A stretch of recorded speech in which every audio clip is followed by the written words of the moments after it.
All right. The hardest part of this job is going to be getting the darn box open. I completely missed the wood. So, see, I can't really see what I'm doing here.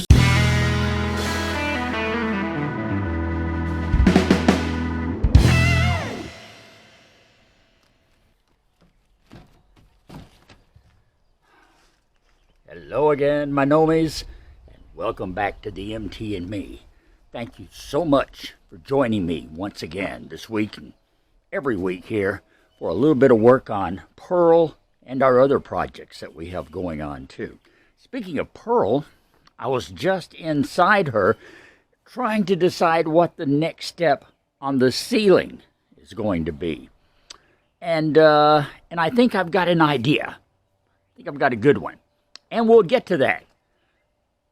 But first, got another little job to take care of on the Chevy Equinox today. We have new wiper blades. All three of them. All three different lengths. Yeah. So we're going to replace wiper blades real quickly. And we're going to start here at the back. Now, this is not rocket science. It's replacing windshield wiper blades. A pretty mundane thing to do, something we all go through. But hey, I share all these little jobs with you here on the MT and Me, so what the heck? We'll spend 4 or 5 minutes replacing 3 wiper blades. Starting with the 15-inch one that's on the back. Okay. Let's look at our new blade, first of all.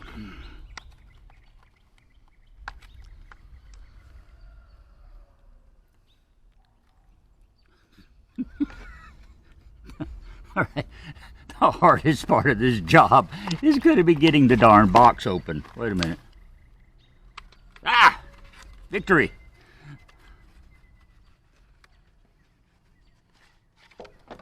And there, we have a beautiful new 15-inch blade, complete with protective plastic cover. Which remind me, please, to take that off because I don't think it'll work very good with it. Okay, now here on these Chevys, they use a hook style connector. So you pull that up where you can get to the pin, and then you push it down and off,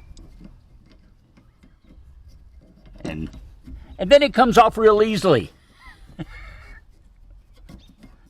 See, I told you it does. All right, okay, so there's the old wiper. Let's not get them confused. New one is just the inverse of the same. You put this through, you pull it back in until it hooks in place. Well, that was hard. All right. And then take off the protective sleeve and you have a brand new wiper ready to keep the rear window nice and clean. Sort of. That's one. Hey, there's 2 more on the front. For the passenger window, we want the 19-inch.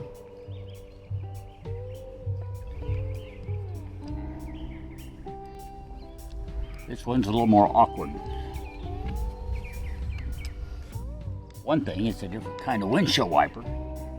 Got to get the little hood. There we are. Okay. Get the hood up. Then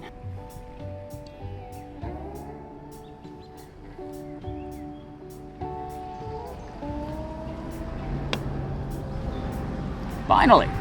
Okay, well, that's interesting. It's got like a safety hood over the latch.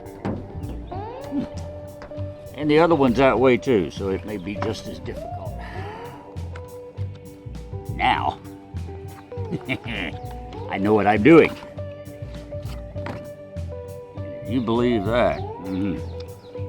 We both got trouble. Okay, let's see if this is going to be a little simple. And pull back. It's just so much easier. And take the protective cover off. Okay. Another new wiper. Now, the big one. All right. 24 inches. This, my friends, is a 2-foot long windshield wiper. Wow. All right. Now, we learned we gotta take that up. It'll make this a lot easier.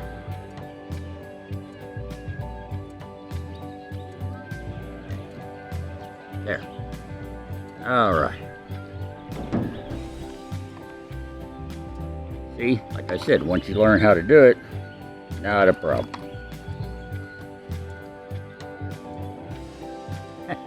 These boxes aren't getting any easier to open though. Okay. Bingo. And the last wiper blade.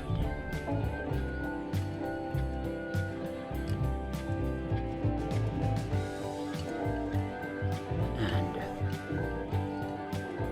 there she blows.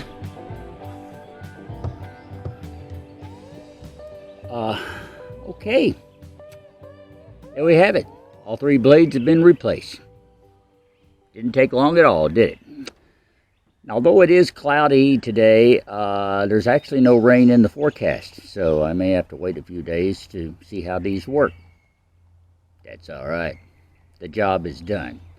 Just one of several little jobs to take care of here on my 2006 Equinox. There is one more thing I want to show you, though, before we go here. Remember, I bought this car. You know, I'm discovering now there's a few things I should have checked for. One of them was the horn. I found out later it doesn't work. We've already discussed that, and I'm still working on that problem. The other thing I found out, just in a little cursory search, it suddenly occurred to me, does it have a spare tire? And so I looked, and yeah, it does. It's got a temporary spare in a well underneath the floor of the rear storage. That's all good. Probably need some air in it. I need to check that, but otherwise we're okay. There's a little door on the side, actually right inside here in the rear fender. I pulled it open and I realized it's a spot for the jack storage. But you know what? No jack. Okay, so I figured out before I get stranded, I better buy a scissor jack. So I did. Nice scissor jack. It'll fit in the spot. It'll do the trick. It'll raise this little lady up when I need to get under her to, you know, put in jack stands to do some work or something like that. So we're good to go. I'm happy. But you know what? This jack stand does not include a lug nut wrench. So I still got to buy one of those. Man, it's always something, isn't it?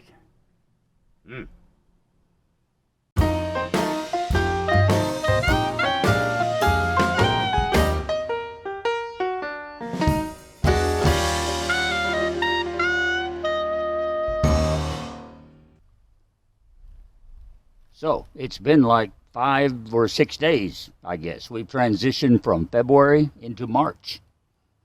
And the daffodils are still doing fine. Thank you very much. Hello again, my nomies.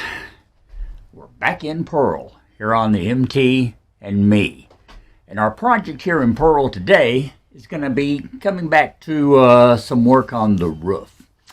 Now, remember the last time we were in here, we were working with panels of wood, seeing if they would work as a support to work them in between the aluminum roof and the framework. Well, I think that's going to work out, and we pretty well decided that the 3/8 inch plywood would be what's necessary if that's what we decide to go with. Right now, the jury is still out on that idea. Using plywood, perhaps using some thin, maybe 1/16 inch sheets of steel plating, although that would add a whole lot of weight to Pearl, and weight is definitely a factor when you're dealing with a motorhome or an RV of any kind. So yeah, like I said, no decision's actually been made about that yet. So while we're still considering our options on doing a little more roof support, what we are going to work on is these. This is just a scrap piece of 2x4 that I'm using to hold up these two supports that we have in place. Now the plan, of course, is to have supports at each one of our metal braces going across, and they're spaced at 16 inches apart. There are, what did I say, 10 of them. There are 10 of them. So I've got 2 out of 10 up there right now. We're still waiting to cut the rest of them out. And I thought about doing that today, but it's a little rainy, drizzly, the weather's not too good. So we're going to come inside and get ourselves ready to put these in. Now to do that, we've got to take these temporary pieces down and put permanent 10-foot long 2x4s up on the side rails here, fasten them in place and secure them. And that way we'll have our side braces for these cross pieces that we're going to put in. Okay? If all that sounds confusing, just stay tuned and keep watching. First thing we've got to do is get these two braces down and out of the way. And to do that, we got to jack up the roof.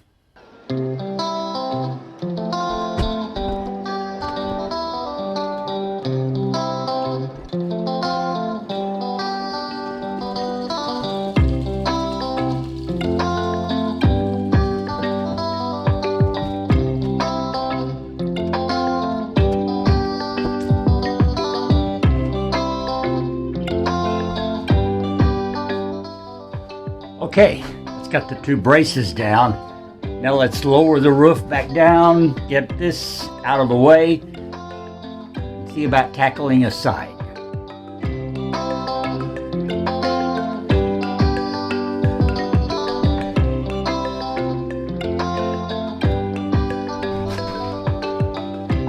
Now you remember our side is just being held in place right now by this C-clamp. So it shouldn't be too terribly hard to get it down.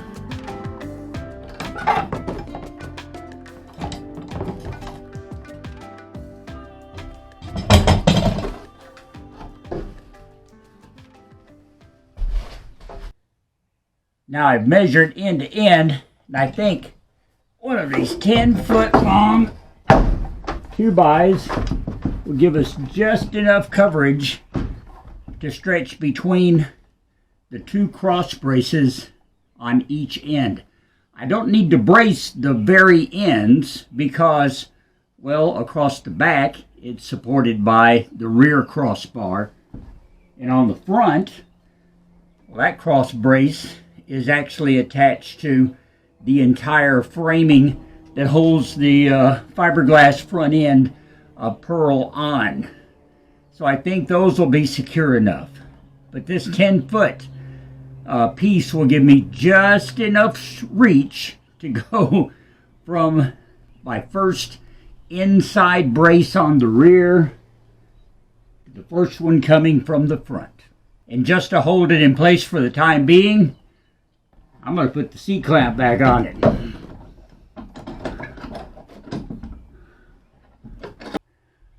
Okay, that's got it in position. Now, I just have to figure out the best way to keep it there.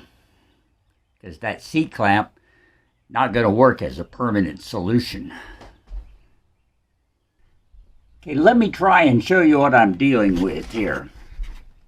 My original thought was that I'd come in from the bottom, push this board into place, screw in here, and just pin it in place. Well, this bottom piece is actually two pieces. It's two 1-inch C-beams shaped like a C, and they are fit inside each other like this, or like that, I guess, if I can show you. If you get the idea, I hope. In other words, they fit, they're stuck together, and they're riveted together. Now this is great for strength. It gives a tremendous amount of strength into Pearl's frame. We've told you before, one of the main reasons we were attracted to Mobile Traveler motorhomes in the first place was because of this metal framing. And the more I get into it and see how well it is constructed, the more impressed I am. But this double piece of steel, for one thing, presents a bit of an issue in drilling through. I don't have full access on the bottom in most places, plus the fact that I'll have to go through two pieces of this stuff. I guess is 1/8 inch, is 1/8 inch steel. Two pieces of it, and then into the 2x4. Probably handle that. I'm also thinking about maybe I could go to every other one of my cross beams and drill straight in through the 2x4 and drill into that cross beam. The only thing is, I don't really have self-drilling screws that long. Not sure if I can get them either. That would hold it in place. So that's something I need to look at as well, because I would need to have a self-tapping or self-drilling screw, because it is what's going into the metal, and it's going to have to hold in place. Going from the bottom, I'm actually drilling into the wood, so I could use like standard deck screws for that, and it would simply pull the wood against this metal framing and hold it in place. And I've got all kinds of deck screws already. So I think I just kind of talked myself into, at least at first, trying to drill through this double piece of metal from the bottom into the 2x4 and just seeing if I can get a deck screw into it that way. It's not going to hurt to try.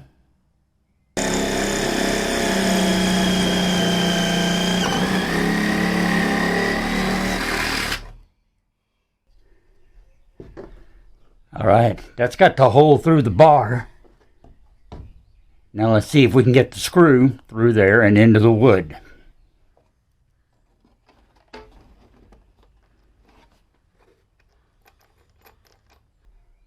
I'm apparently too far back. I completely missed the wood. So, see, I can't really see what I'm doing here, so let's try again. See if we can drill a hole a little closer to this outside edge, and maybe that will be actually underneath the 2x4.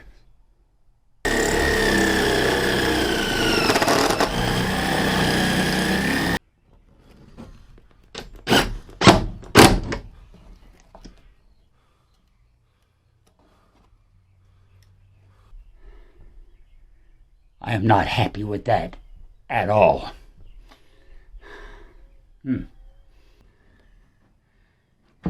That's just not going to hold it.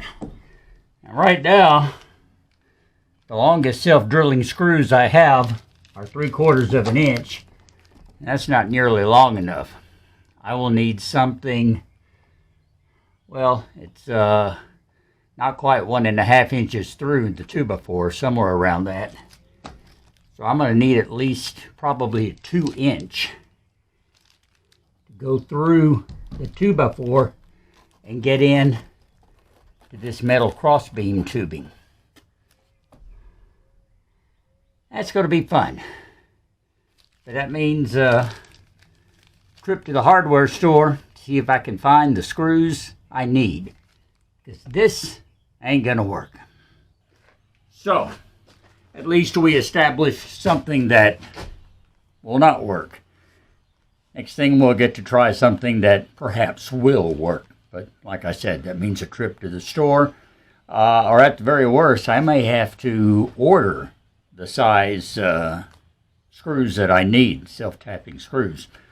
We'll just have to wait and see. Thing is, that's going to have to wait until next week. And also, maybe we'll get around to doing a little more cutting on our wooden cross beams to fit in Pearl 2. We've got a few more of those that need to be sized out. So there's plenty more to do, including getting that board fastened in place. And then we got to do one here on the other side as well. Be sure and tune in, see how it all works out, okay? Thanks a lot for watching this time around. If you look down below, you'll find links to the MT and me, a link to buy me a coffee, the address of our Facebook page, and of course, a chance to subscribe if you haven't already, and give me a thumbs up on this video so YouTube will take notice. Be sure and join us each and every week, my nomies. I love you guys. Thank you so much for your continued support. I'm Russ. Thanks again for watching, and we'll talk later.